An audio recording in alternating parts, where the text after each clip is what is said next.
Lord Bacon, in his Wisdom of the Ancients, interpreted a great many of the Greek myths in terms of psychopolitical statements of principles of universal procedure. He did not, however, include in his group the myth of Dionysus, and that is the one we'd like to think about for just a few minutes as a prologue to the present problem. According to the old legends and myths, Dionysus was the beloved son of Zeus, father of heaven. He was born of a mortal woman and became a deity. Actually, Zeus was a doting father. He was really given to spoiling his only son, whom he loved devoutly and dearly. And to keep the little fellow happy when he was quite small, his father presented him with every kind of a toy that could be conceived of. He gave him all kinds of things. Of course, he didn't have to give him a spacesuit. He had that already. But he did have, I guess, video games or their equivalents. He had building blocks, alphabets, numbers, all kinds of things, puzzles to solve. And he was really surrounded by every type of challenge that Zeus could bestow. And Zeus stood by and watched the little one enjoying all of this, we might say, educational amusement.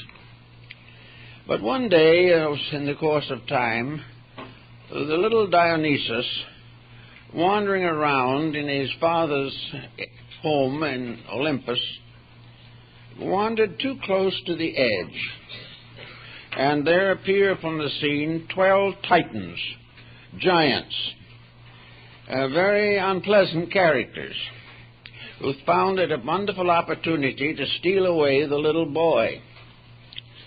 So, when Zeus was concerned with managing the universe, the Titans kidnapped the little Dionysus and killed him. Now, this became the basis of a very great and lengthy fable, which was carried on through into the initiation rites of the Bacchic mysteries and became the peculiar property of the Dionysian artificers, the great system of ancient architectural engineering. Now let's think just for a moment to see what this might all mean in terms of our present way of life. Actually, we are all, in a sense, like the little Dionysus. We have all been given a vast number of toys in the course of our evolution. We have been given almost everything conceivable to educate and amuse us. We have been given all kinds of studies. We have been given all kinds of animals to be friendly with. We have found a world of beauty and of peace and of happiness, where everything was unusual, everything was interesting, and the human being had very largely the control of this wonderful sphere of entertainment and amusement. But something went wrong. And the thing that went wrong, apparently, was that the Titans got mixed up in the picture.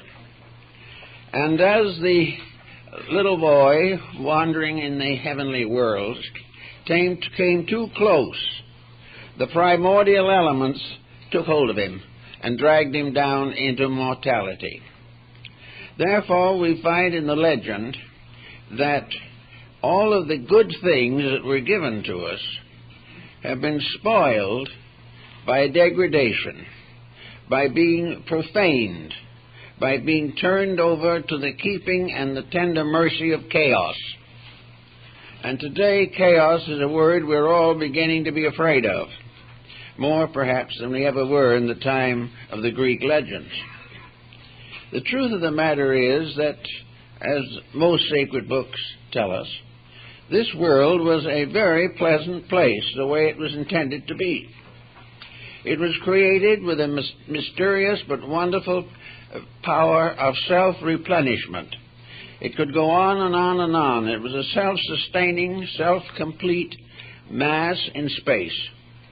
It had everything we needed. everything that we really should learn to enjoy. It was full of opportunities not only for improvement, but for play, for joy, for friendliness, and for entertaining our unfolding minds.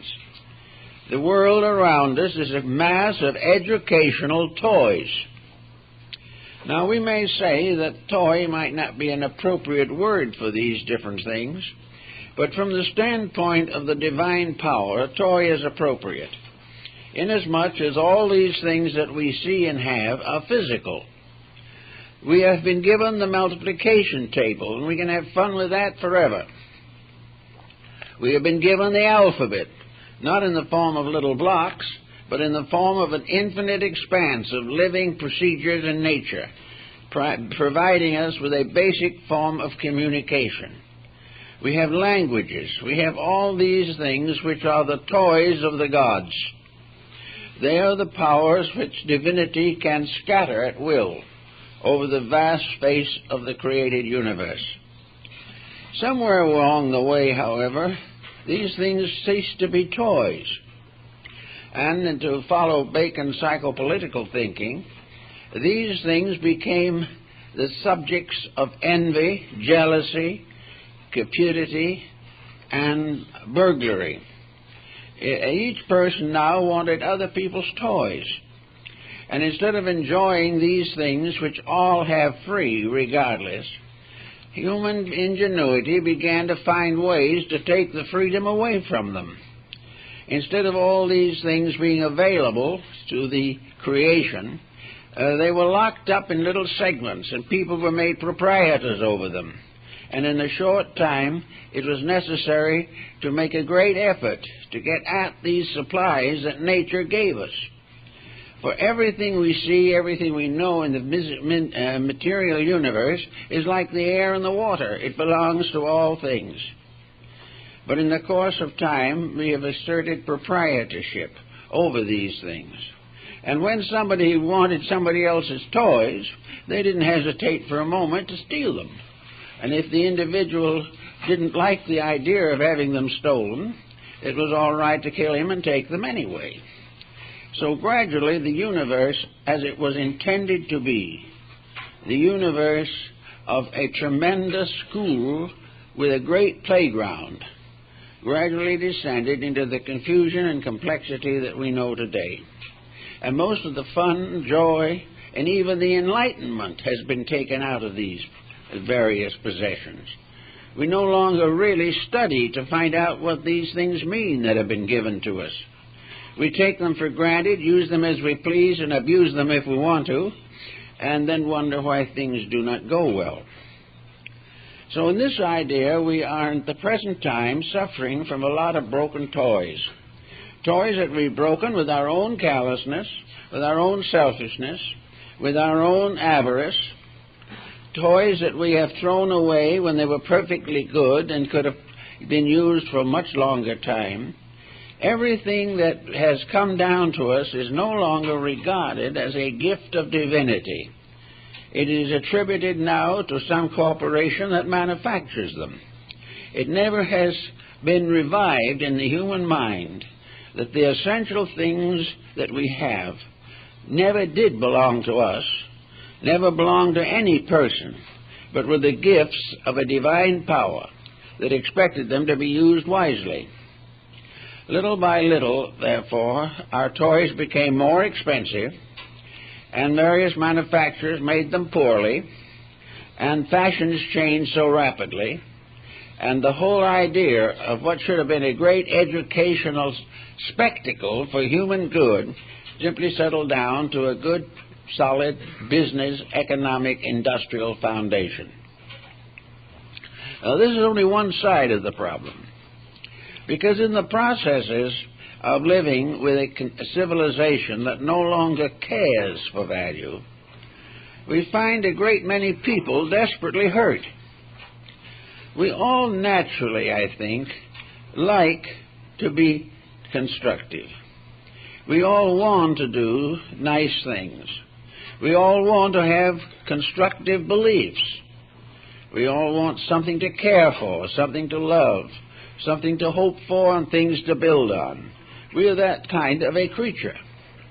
And gradually this intensification that is taking place around us has swept away all of these values. One by one, every ideal that we have has been perverted and corrupted. And therefore we may say that human hopes, human ideals, human dreams, man's great desire to do nice things, his vision of better times and better conditions, have all been betrayed. And he finds that he is actually almost alone, very unhappy, deprived of every natural pleasure that he normally could use. And he is like the little Dionysus who has been gradually brought to the edge of the divine world and is being assailed by the implacable hatreds of the Titans. So that the human being today has gradually been driven into a mysterious underworld of machines, of physical processes, of discoveries, of nuclear weapons, of all kinds of destructive misuses of the natural resources with which he has been provided. As a result of that, the broken doll really represents man's entire concept of the reason for himself. He is disillusioned. The hopes that he believed to be his natural birthright have faded away. And that which he hoped would become part of a beautiful and wonderful life has been swept out of his reach by ulterior motives and conspiracies. Out of this type of thing and this type of problem, therefore, it is necessary to more or less go back to Neoplatonism or one of the other classical schools to see what the answer and the reason for all this can possibly be. There has to be a reason for everything. The universe is under laws, and even great Zeus must obey them. Therefore, what is it that is happening that can really make things better for all of us and help us to regain our faith in the beautiful and the good, and become, as the little Dionysus was, a child of heaven, instead of a groping elder person wandering in the darkness of earth? Well, there are lots of things that we can think about in this particular situation. We must realize, and do realize, that things have a meaning. We also realize that the Bible said that there would never be another deluge, that the world would not be destroyed again. This is consoling in the presence of nuclear armament. But there is probably a greater truth underlying some of the older beliefs than we realize or accept today. Today we are disillusioned, sophisticated, and embittered. But beneath the surface of this type of attitude, there are still tremendous hopes, tremendous strengths of belief that we are still actually in a position to control our own destiny. So we have to begin to see what constituted this world of toys that we have been given. Well, you can read a book on almost any form of life, anthropology, zoology, even all the way down to bacteriology, and find out the number of creatures and the number of things that exist on Earth. Our television programs now often include nature studies in which we become suddenly aware of an incredible diversity of life. And as we sit down and watch this on the screen, perhaps without reasoning about it at the time, we are actually seeing a group of these toys. We are seeing things that are around us that are worth knowing, and which most of us have never contacted. So there we begin to see an educational dimension in the forms of life that are gradually being brought to our attention. Then we have all kinds of processes, all the forms of science, medicine, art, literature. We have astronomy and physics. We have every type of tremendous reservoir of potential possibilities. And with a strange negative attitude, we are definitely wasting and casting aside these processes, these wonders that should be given to us. Our education doesn't make anything wonderful. Education is largely making us accept the inferior meaning of things. It provides only the most literal explanation of everything that happens.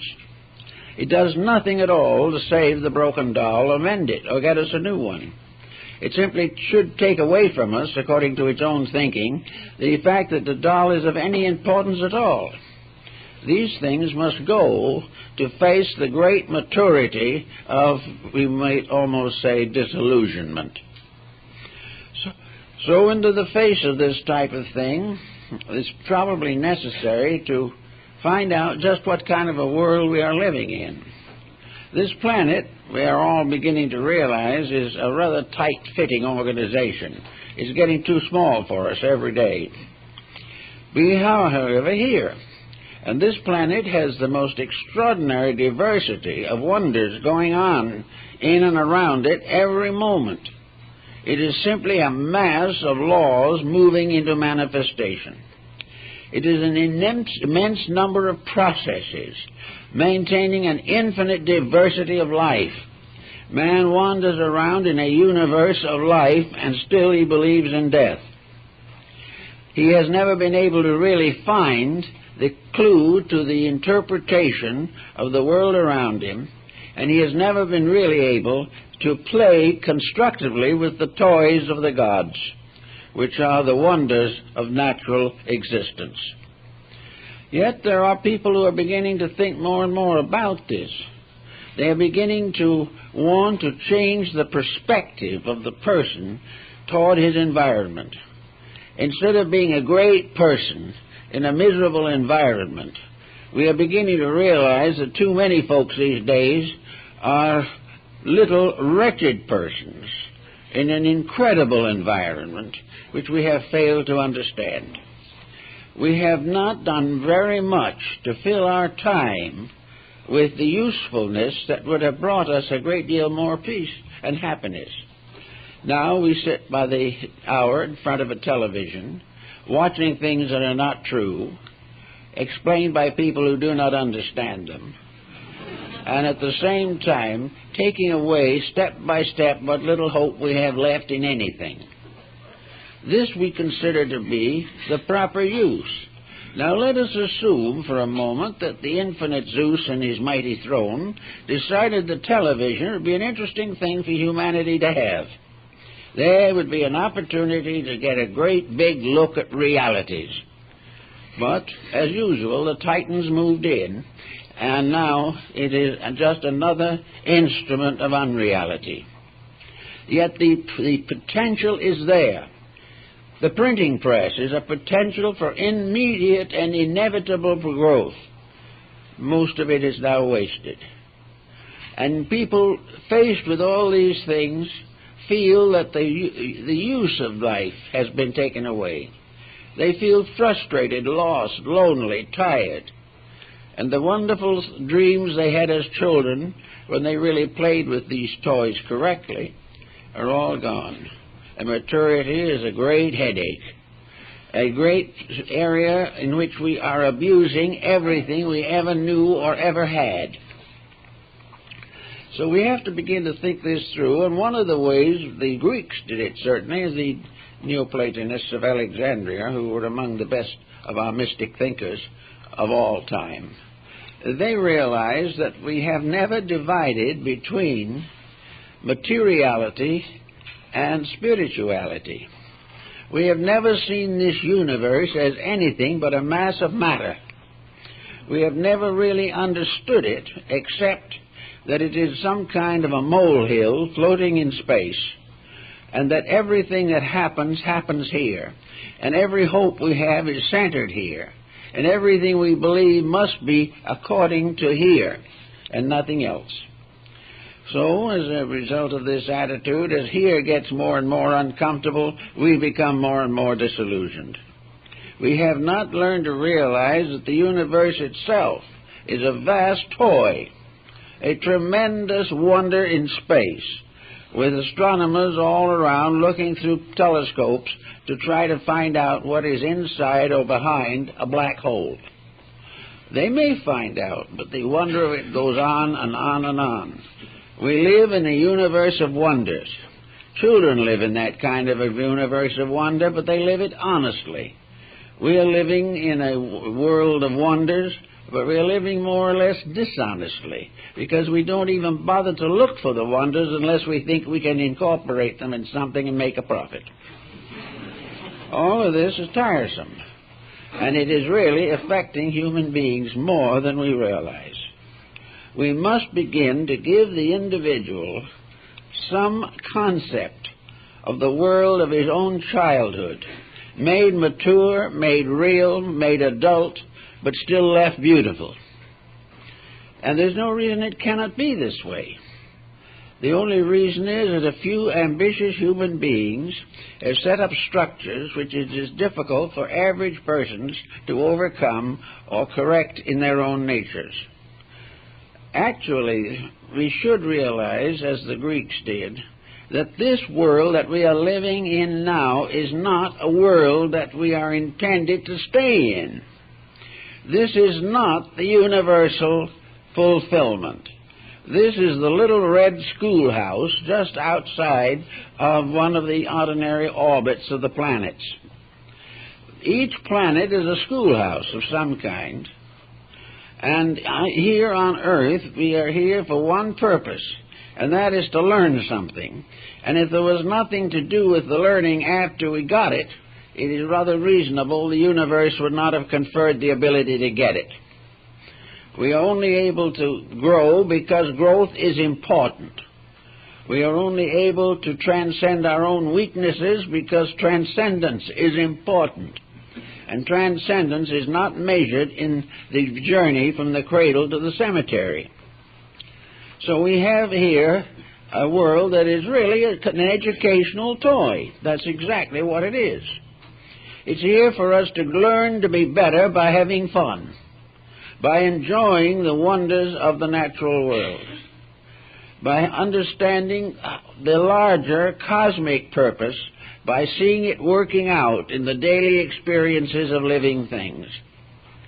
We are not supposed to lose faith in the invisible or the wonderful or the beautiful.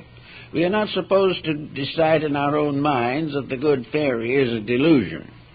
We are here to find the universal good as it is ours, as it was intended to be, and as it still is, except that our own thinking, imagination, and corruption has destroyed our privilege to see it. We are still working with a world that is beautiful and always will be. If that's true, then where's the trouble? Well, the trouble's largely in ourselves. The individual has not reacted as he might have. He has not learned to grow as he should have. One of the things he should learn from his experience here is that there is a kind of growth dimension with which we all have to cope. We are not here on a line, on a level between the cradle and the grave. We are on an ascending arc. There is some reason why every living thing should in some way be better when it leaves here than when it got here. And today it's apt to be the opposite.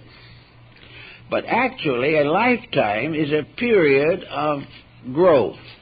And the universe has set it up so this growth is, for the most part, pleasant and relatively easy.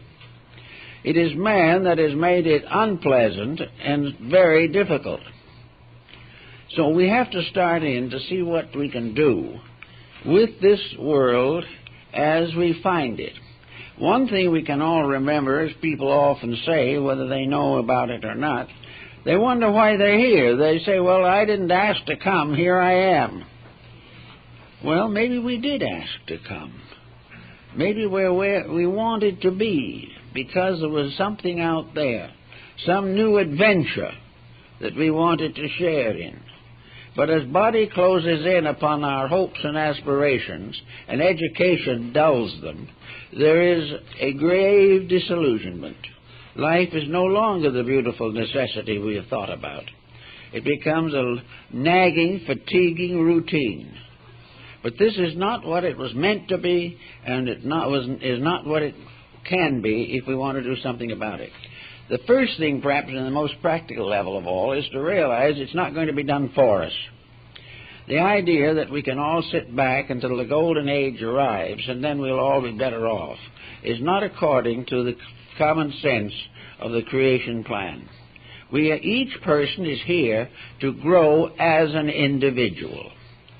The more difficult the environment, the greater the result if he does grow. The more he overcomes, the stronger he is. The more he drifts along with things as may be considered the easy way, the less he is. So each person has got to solve the world for himself.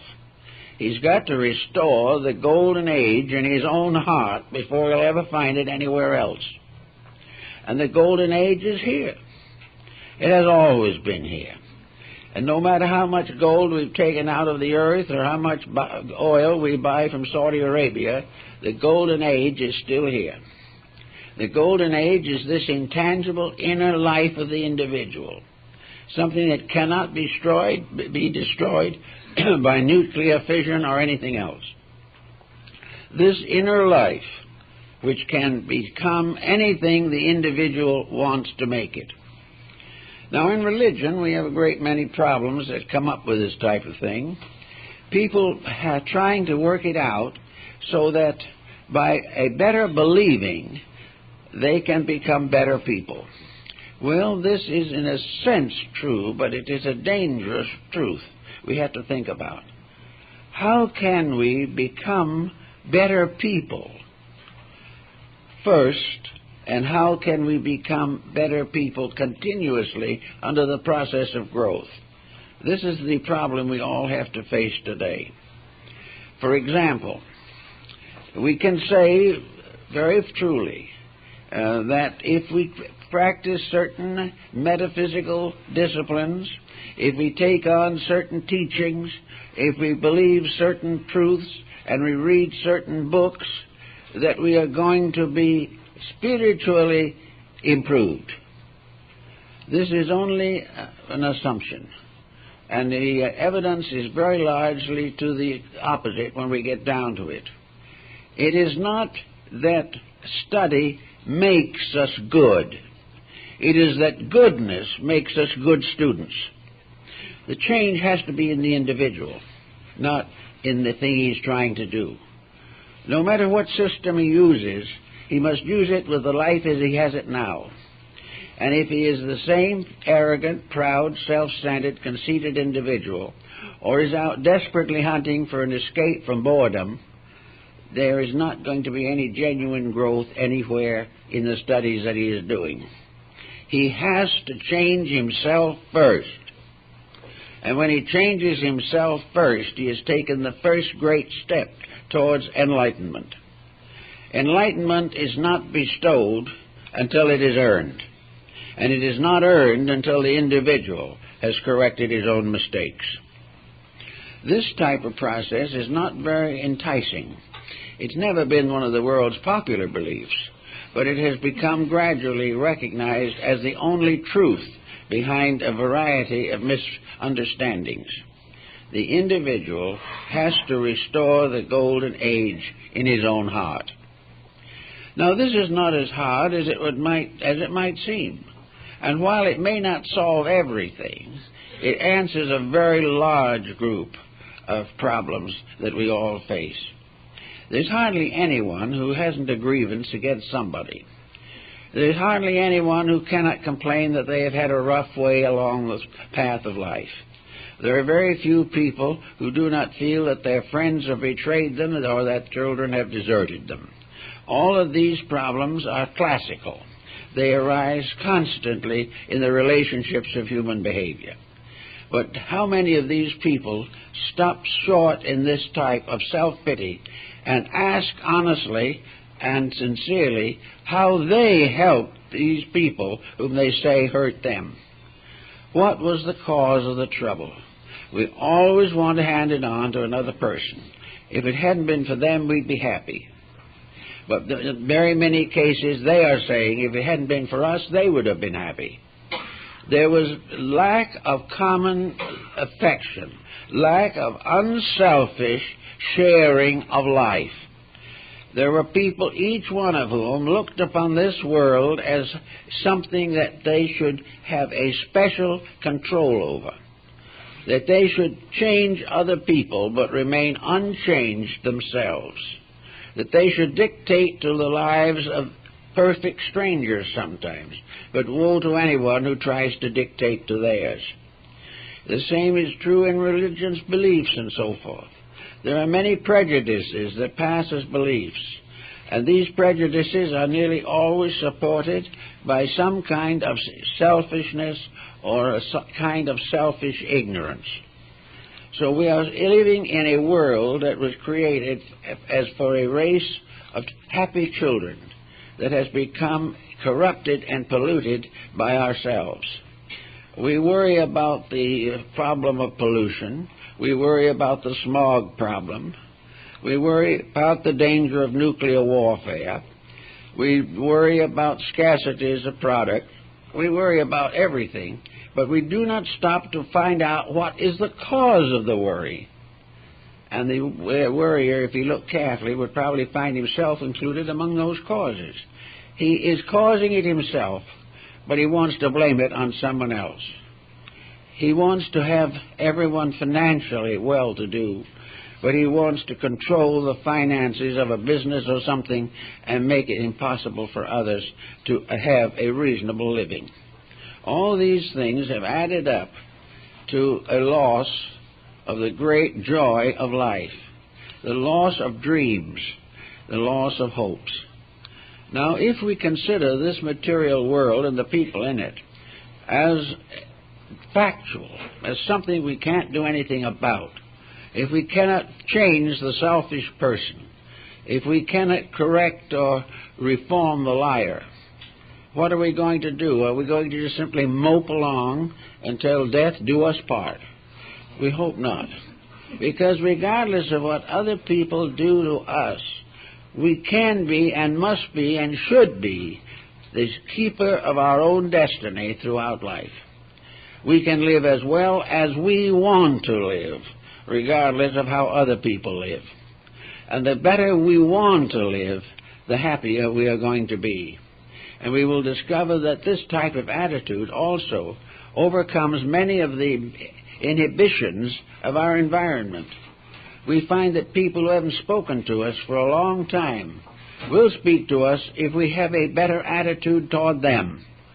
If we begin to forgive other people and chastise only ourselves, we will have a much greater ability to win the regard, reputation, and well-being of other people.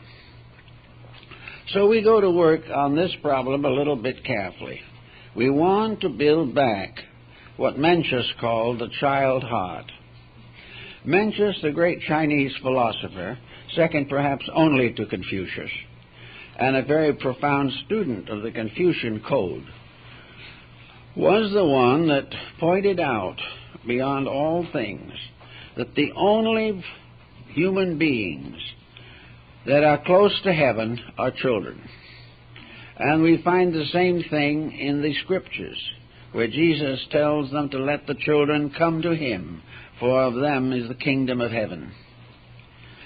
We are all children. We only think we've grown up. We couldn't act the way we do if we were grown up. We are simply overgrown children. We are children, and like most children, we can be very cruel. We can be extremely critical. And we can become heartbroken over something our elders will never know when they take the doll away from us. But actually, we are all children.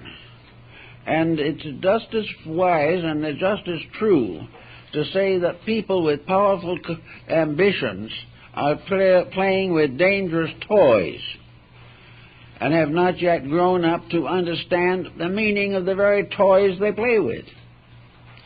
So we start in by taking a universal attitude that we are sophisticated youngsters that have been more or less spoiled by the indulgences of our parents and have failed to recognize the indulgence of the supreme power that put us here, a power that gave us everything necessary to do right, which we have promptly exploited and found various ways of commercializing.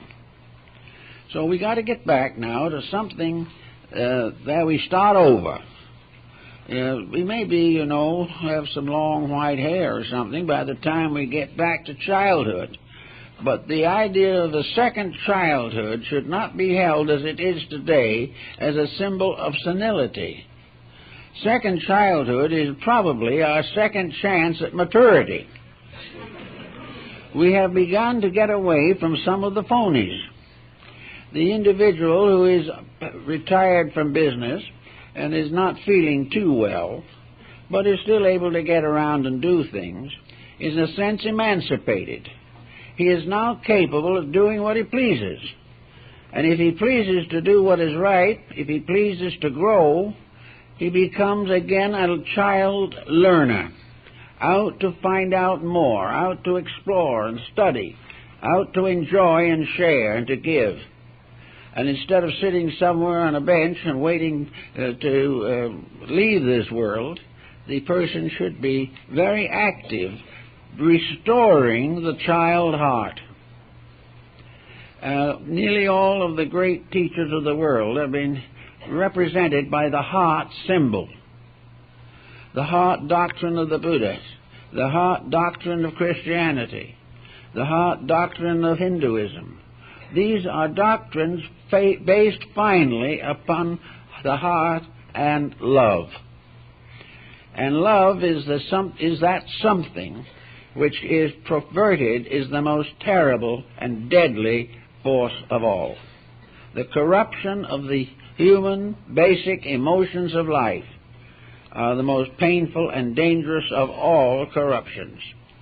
They take away from the individual a divine power to survive the stress and shocks of living. Actually, if we can start in as a new group of small children, the first thing we know about children is they ask questions, and usually the parents can't answer them. So I know a number of parents who took courses in various schools in order to answer their children's questions. And, of course, they got the standard answer. And after they'd been to the school, got the answer, and given it to the child knew no more than did before. Because the answer was more childish than the child. The child was a basically straight thinker, and no one could ever straighten out the answer. So the person starting out might probably find it well to say quietly to themselves, I'm like a child, I am ignorant. What I don't know would fill volumes. But I have a clean, open heart. I have an inquiring, questing mind that has not been corrupted or spoiled. Therefore, I am capable of becoming wiser and better. Not by being over-influenced by the way other people are doing things, but working from inside of myself, working in a simple, direct effort to find out the things that one must know to have a good life. And if we can start in that way and kind of go straight along, not being taken to one side or other by taking on family grievances and things of this kind, but always observing and watching to see what happens to who does what, and constantly observing. As we walk along through life, we find a great many toys are educational. And one of the ways of finding this out is to watch other people playing with the same toys and see what happens to them. You can look around pretty generously these days and find that matrimony is a toy that is in serious trouble. People are making every mistake that is possible in the term of home building. We can't prevent them from making the mistake because they wouldn't care what we said to them in most cases.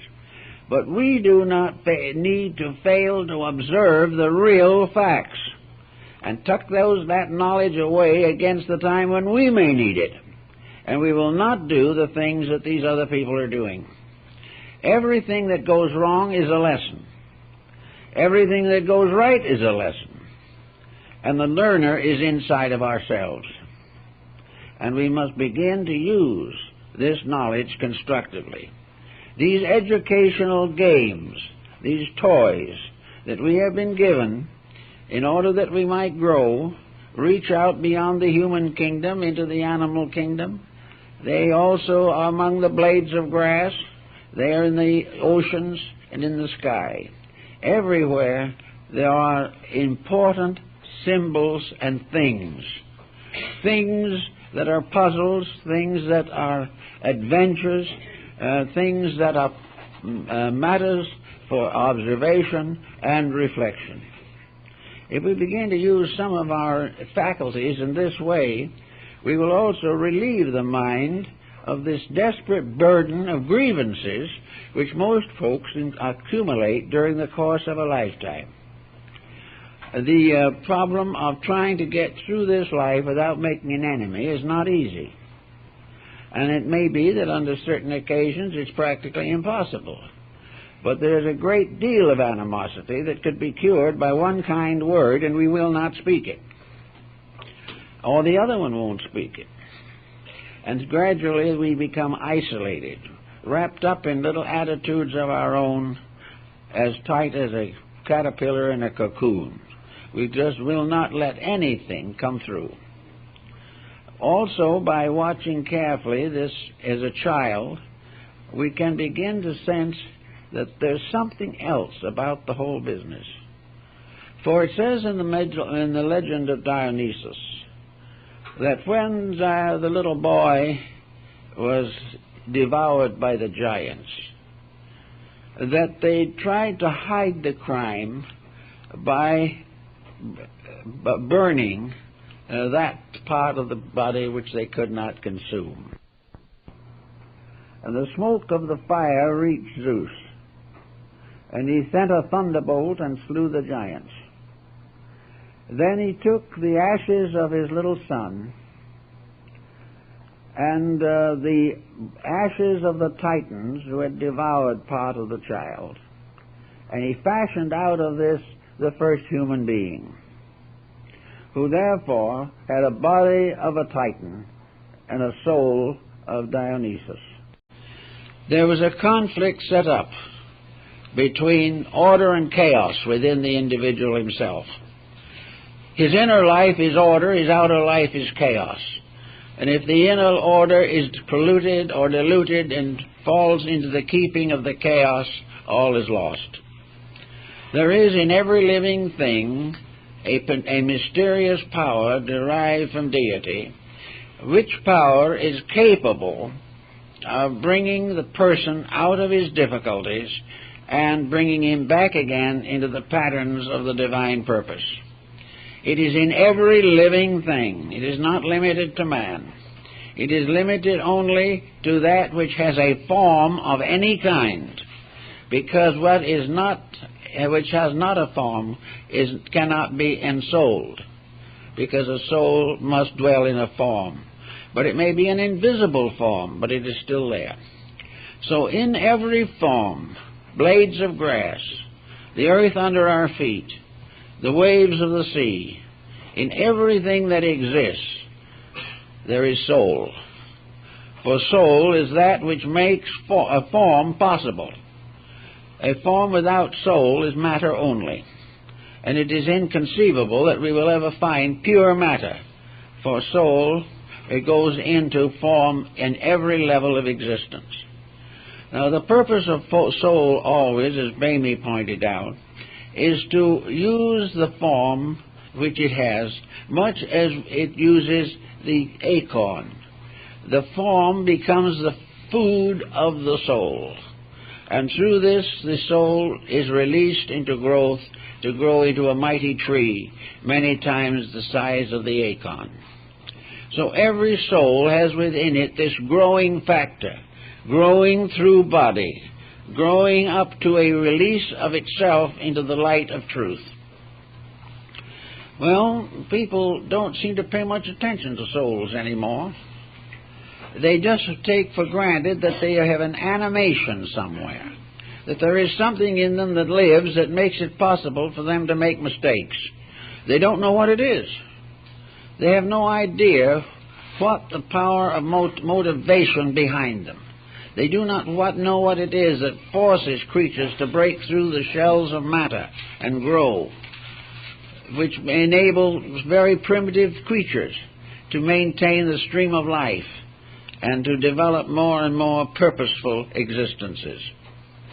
But actually, regardless of how we approach the matter, the individual has within himself this compound of the blood of the dying God, the Christ in you, the hope of glory, and the Titans, or the primordial, uncultivated, undisciplined attitudes and emotions. And whenever anything happens around, we generally let either the mental or the emotional Titans take over.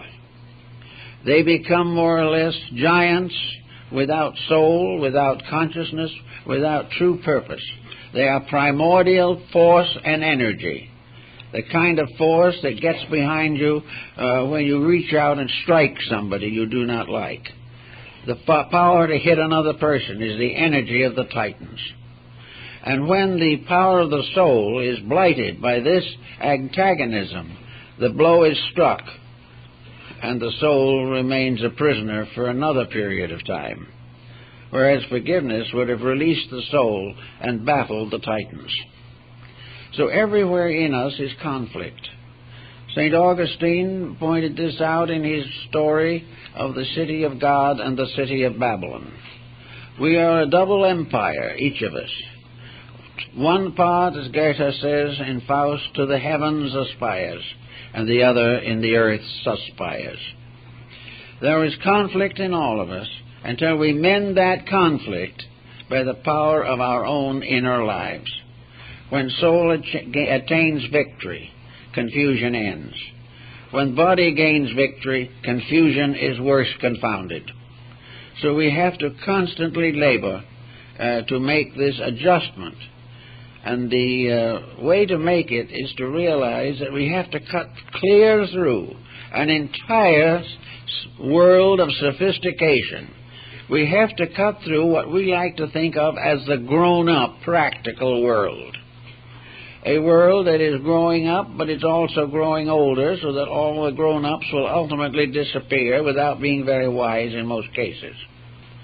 We are mistaking a material environment with its classical opportunities, with its skyscrapers, with its tremendous aviations, with its factories and its various colossal industries. We mistake this for something important. Yet not long ago, one of the science editors here in this country said that if by some chance we do get into a nuclear war, there won't be anything left anyway.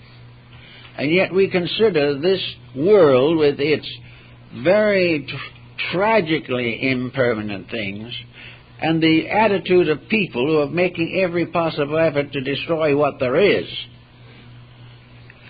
This is not a world that is ours. This is not a world we can afford to become involved in more than is necessary.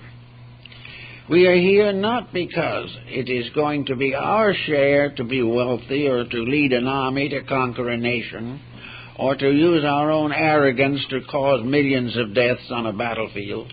This is not our purpose. Our purpose, as far as we can make it, is to realize that we are here to experience, and that all true experience makes us more kind, more generous, more simple, and more true to the divine plan of things. Thus it is that religion has come to be considered almost as the actual voice of the soul in human affairs. It is that part of the soul's philosophy which has been already established in man in defiance of the pressures of materialism. You can see it, the war going on now between Dionysus and the Titans, the struggle of industrialism, of materialistic philosophy and policy against that part of man's nature which wants to believe in the beautiful and the good. We see nation after nation and individual after individual sacrificing everything, including life, to preserve the principles that to them are more important than living. So with each of these things in our mind, we can sit back and look a little bit. We can go to work and try and see what we can find out that will help us to escape from this treadmill that we have created for ourselves. And when we do it, we will become again as little children. And we will know the meaning of the words that blessed are the meek, for they shall inherit the earth. We shall find gradually that what we call growing up in materialism was a false growth, a delusion. We have not grown up, we have simply grown old. We have not grown wiser, we have become more skillful and therefore more dangerous. The great values have not been nursed. We are still vain. We still try to save the weakness of the inside by polishing the outside. We are still believing that appearance is everything. We are still trying to get ahead in a world which will never get anywhere in the long run. But we hope, or many people hope, that it will be here long enough for them to build their little careers before the big career falls apart. This type of thinking is hard on individuals. It's hard on ourselves, it's hard on our families, it's hard on our communities, and it is fatal to our political electional system, because we elect what we think will do the most to keep our own material interests alive. So out of all of this, we can start right on back and decide more or less, as Socrates did, and also Diogenes, that we just got off on the wrong foot. We got off somewhere when the caveman began to throw rocks at each other. Then as trouble began. And from that time on, the world has been divided into a vast majority of people who believe propaganda, and a few who do not. And the few who do not are the ones that must gradually become the leaders of human thought. They must be the ones who can transcend the common selfish self-centeredness by which we are all suffering keenly, whether we realize it or not. Actually, therefore, we need our toys back. We need the joy of simple living. A lot of people try to go back to nature. Every once in a while, one of our friends comes in and says, well, I'm going back. I'm going up in the wilderness. I'm going to stake out 15 acres, and I'm going to live there in peace the rest of my life. Well, everybody wishes them well and pats them on the back and hopes the taxes won't force them out of it anyway. And about a year later, the fellow's back. He said, I couldn't stay any longer up there. I was going crazy. Why were you going crazy? Because there wasn't anyone to talk to. There wasn't anyone to do anything with. I didn't even get news. And before it was all over, they moved back here because they were dependent on a diet of misinformation. They were dependent upon the opinions of people who knew no more than they did, and sometimes less. And they were also deprived, finally, from the ability to complain about things as they are.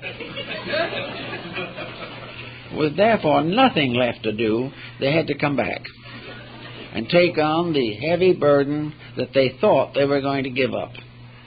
Now, this happens in every life. When we start to try and think better, live better, rise above conditions, we do find that it requires a considerable adjustment in ourselves.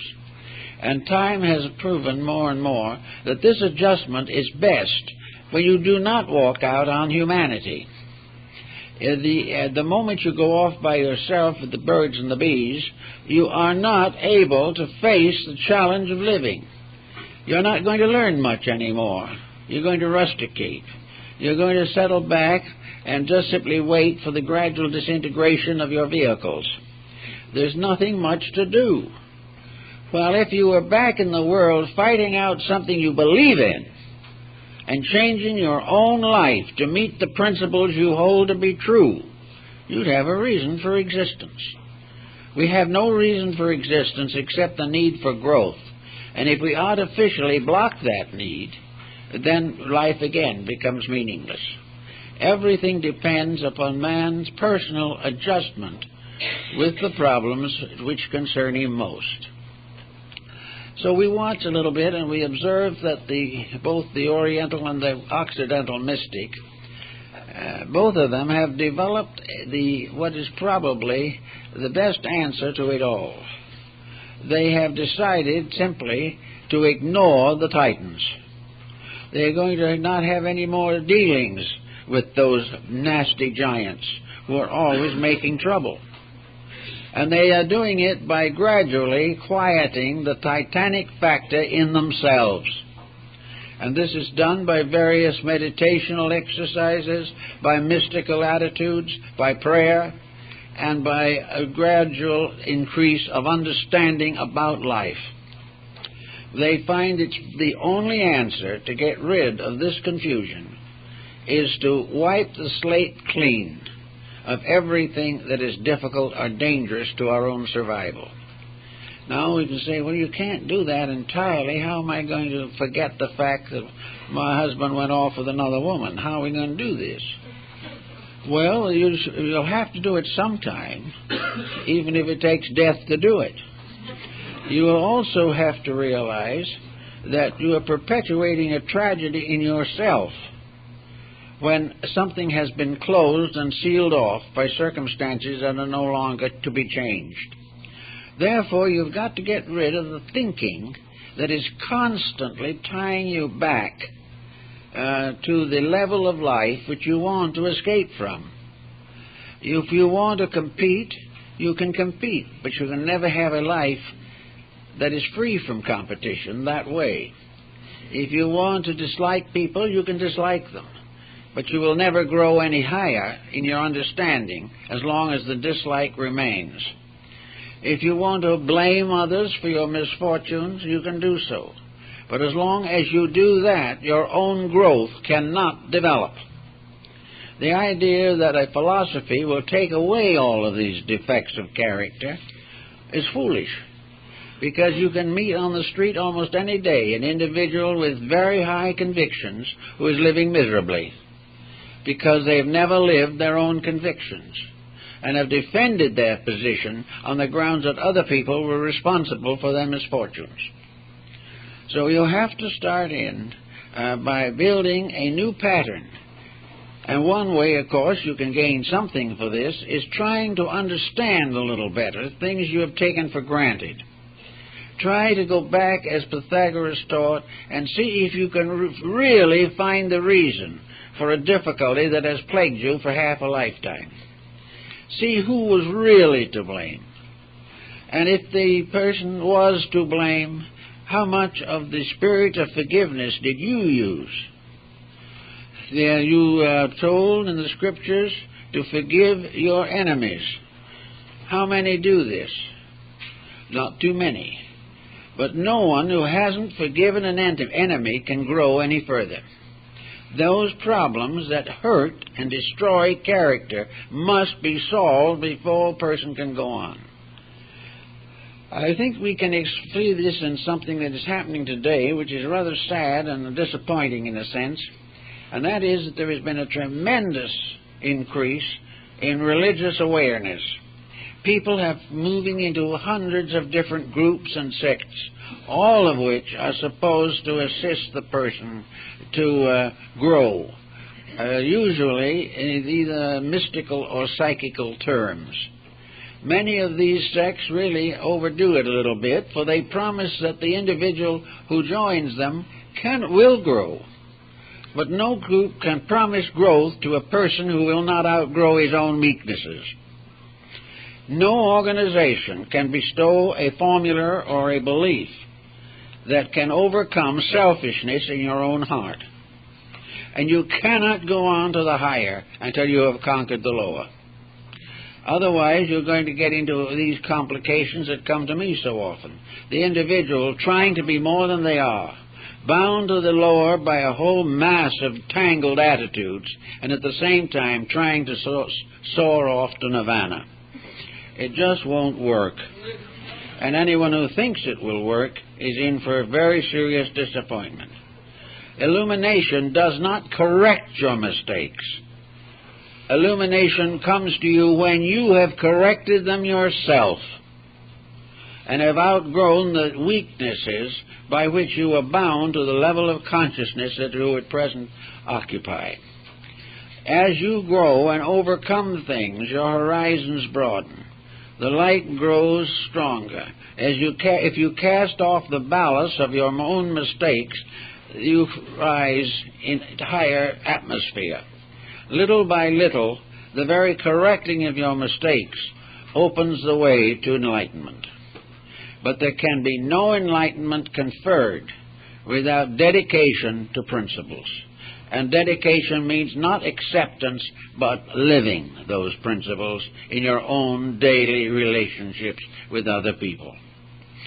So try to get firmly fixed that you should more or less clean the slate, get back to basics, get back to foundations, and begin to build beauty. Begin to build a world of gracious things that you hope you will sometime live to see. A little girl having a doll finds it a great help in many respects. Finds it in it a companionship that no earthly person can give. This child gives this toy a life, makes it real. It knows the body's made of sawdust, but this doesn't affect the fact that to the child, the symbol is that of friendship, of association, of intimacy. The child taking that little doll to bed isn't afraid of the dark anymore. It is something that becomes a symbol of a relationship with other things besides self, a relationship that has not yet been touched by selfishness. And then suddenly, maybe, for one reason or another, the doll gets broken. And it is broken in most cases, because ultimately the doll symbol is wiped out by the so-called factual symbol. Instead of a world of little dolls that love us, we arrive in a world of all kinds of people who just really want to impose on us or do various things to hurt us. But at the same time, it is much better that we have somewhere this concept of friendship and reality. For the Christian, the infant Jesus is the forever toy. It represents the noblest, most idealistic, most sacred of all infancy. It represents the true meaning of the love of God. It represents the true meaning of the birth of a being in whose love we all share. Therefore, it is a toy in a sense, but it is a divine toy. It is a toy that reminds us of the real beauties of existence. It is a toy that ennobles us and gives us a foundation in the wonder of the infancy of the Lord. This type of thinking helps, but it doesn't do it all. It can't take the place of action. But this type of toy and its effect upon consciousness does affect action. It helps us to strengthen the ideal of the moment when problems arise. The presence of the great world teachers in their various philosophies and teachings are moral supports in time of doubt and trouble. They will help us to make fewer mistakes. They will prevent us from corrupting whatever virtues we have left. And in time, through the advancement of these improvements, we see our way. Buddha on one occasion said that he could take a person by the hand and he could lead them. But he could lead them only one step. But that was all that was necessary.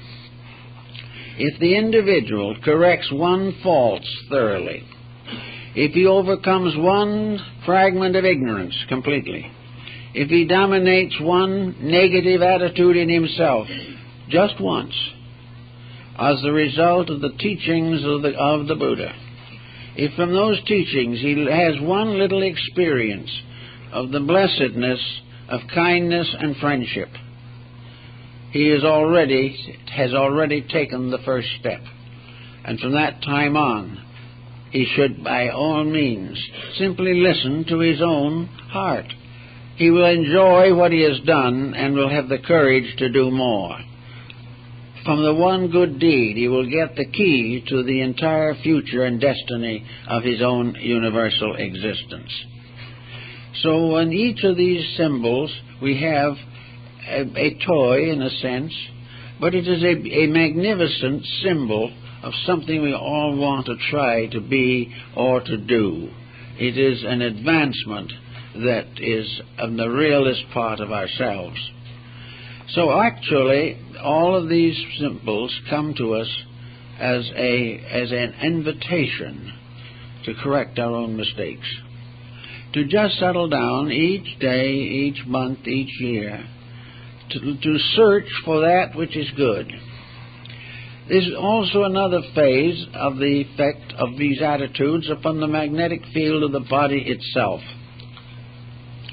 Wherever the individual lowers his level of understanding and insight, even temporarily, the light in him shines less brightly. The magnetic field is disturbed by every attitude that we have.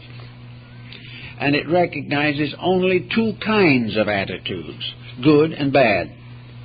It doesn't recognize righteous indignation any better than it recognizes unrighteous negation. It does not attempt or make use of any negative, except that negative damages the magnetic field. It is damaged whenever a destructive attitude is nursed, where criticism, condemnation, and constant antagonism arises, where these arise in the person. His own health is endangered. No individual with a negative mental attitude is truly healthy. He gets along sometimes because the body perseveres, but he is not healthy unless his thoughts are ideal and beautiful. And if he wants to have at least a decent span in this world, he must learn to recognize and accept the constructive aspects of the problems he faces every day. If he does not accept them constructively, he is damaging himself. A neurotic is simply a person who takes the wrong attitude on a number of subjects. Not long ago, a psychologist had a rather interesting definition of this type of thing. He had a definition to divide a psychotic from a neurotic. According to him, a neurotic is a person who says 2 and 2 equals 5. And he will go to a practitioner to years to find out that that's true. Whereas a psychotic says 2 and 2 are 4, and I just can't stand it any longer. So the problem is all of attitude. It is, again, just the attitude of the person. And you watch people around you, especially those whom you care for and you wish good for, particularly. And you see these people relentlessly destroying themselves. You try to talk to them and they won't listen. And if they do listen, they disagree. And if they agree, they do nothing about it. They will not accept the fact that the fault is in themselves. So this is the first thing we have to drive home with everything we've got. Some may say, well, we might overdo it. There might be a few faults in other people that we have a right to resent. Well, there probably are faults in other people, but this can never be used as an excuse for one in ourselves. Because if we use that kind of an excuse, we'll never get any better. There are too many people with too many faults. So we have to reserve judgment and keep on working for the things we believe to be true. We have to realize that this material world is only a shadow of reality, that it is only a comparatively impermanent testing ground for souls. It is a place where we all have to learn how to become citizens of eternity. Every living thing has a destiny beyond its present state. What that destiny is going to be, we do not know at this time. A few may suspect, but they do not know. But every individual living thing, from a gnat in a sunbeam to the largest sun or solar complex, has a future destiny. It is going somewhere. It has come from somewhere, and it's on the way. Because of this type of realization, we have to try in every way that we can to make sure that we are on the way to that which is the next for ourselves. And I think we can tell pretty well that from how that goes, because every once in a while we see people, we see conditions in which good things do dominate. Every day we find there are unselfish people. Every time we read a newspaper, we may find there is selfishness, but we will also find heroic stories of people who have sacrificed everything for the common good. Everywhere there are things to admire, and the thing we want to do, if possible, is to become one of those admirable things. We want to be something that we can admire in ourselves. We want to rise above all of the delusions and confusions that have made life miserable. Actually, also, this quest for reality is probably the most perfect way of solving the problems of society as we know them today. The well-integrated person is not in debt. The thoughtful individual lives within their means. The kindly, well-intentioned, and wise person does not defraud others. All of the troubles that we have result from people who are breaking the rules of life.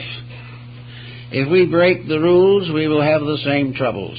If we keep the rules we keep will keep us. And it's very important to realize this right away and every day. We are coming again and still into very troublesome and very critical periods in world history. We are coming to a time when integrities are going to be the most important thing in the whole world. We are going to be able to survive only because of what we do right. And we must do enough right to guarantee survival. But the good book tells us, of course, that though thousands fall on the right hand and thousands on the left, the just person shall not be moved. There is no way in which a person who has the insights and lives according to them can be destroyed. No event can destroy the just person. He can only be destroyed by injustice in himself, and if it isn't there, he cannot be destroyed. This does not mean that he cannot be taken out of his present physical body. But this, in turn, would happen to him anyway in the course of time. His life may be shortened by his consecrations or by his mistakes. But the individual who is right is a citizen of a universe that is right. And the good citizen is the final inhabitant of the divine plan of things. What Buddha calls the cosmic scope, or the great cosmic system, the communal system of the universe, is a world in which the citizens are those who have kept the rules. And they go on to the destiny that is theirs through the millions of years, if necessary, or whatever it is, that takes them to the time that they have awaited. There is no loss of a good deed. there is nothing to be gained by a bad one. Actually, we must keep all these opportunities and keep them clean. We must use all of our abilities to cherish and protect that which is good. We must love the beautiful. We must cherish that which is gentle and kind in itself. We must also recognize and protect the imagery of virtue wherever it appears. And we have to realize that it is our power, somewhere along the line, to bring life into things that we have learned to love. That too can come. For man is in the way to become a creator not only of problems, but a creator of solutions. So all this wonderful nursery in which we are, where we're all playing with something, where we're all imperfect, and where we are all hoping to get a little wiser, there is an absolute wonder of opportunity for people to help each other to go along the right way, to make sure that we do not tempt people beyond their capacities, that we do not do things to them that causes them to resent us, that we try our best to live according to rules that are right and proper. If we do this, there's no doubt in the world that it's going to be a lot easier for everybody. And every religion has taught this. Every person who says, I am a religious person, has heard this, whether he's done anything about it or not. And today we have somewhat over 1 billion Christians, all of whom know the words of the Sermon on the Mount. They know what they are supposed to do. They know what they're supposed to be. But they have a strange feeling in themselves that they can break these rules with impunity, or that if they do break the rules, nothing serious is going to happen anyway. This is not according to the best thinking. Regardless of whether we are punished for breaking the rules or not, we know in ourselves we have broken them, and that is wrong. We cannot have the same dignity of life if we compromise the rules of good living. We also know that among the other religions of the world, there are probably about 2.5 billion other people of other faiths who have the same basic dedications to principles. Therefore, we may say with reasonable safety that 4/5 of the population of the earth believe in right and wrong. They believe in integrities.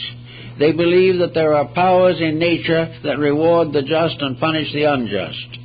They believe that they are part of a great system of universal love, and that this love will ultimately bring them to the ends of security and reality which they seek. Yet with all that mass of people who claim to believe, we cannot prevent a war. We cannot do anything to prevent the tremendous exploitation of human life.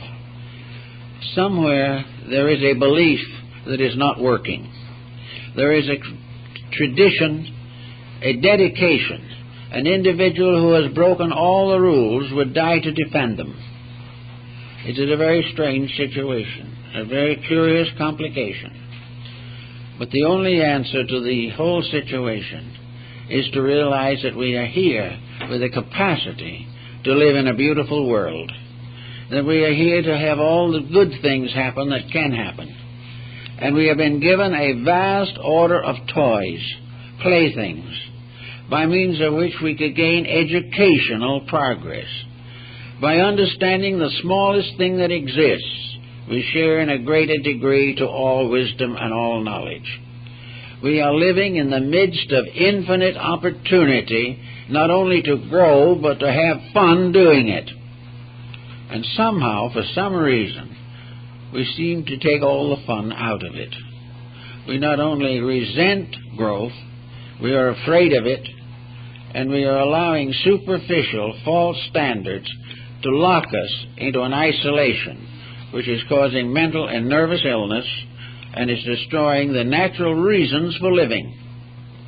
So we hope that each person will try in one way or another to pick up the tattered toys in his own life and give them new dignity, and if necessary put a new head on the doll and take care of it carefully, because it represents a part of a heritage of symbol opportunities and has been for someone and some time a source of help in time of trouble.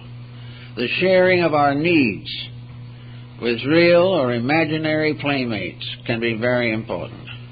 It's when we are told that they don't exist anymore that we are in serious difficulties. So we hope you'll all believe in them at least until next time we're here 2 weeks from today.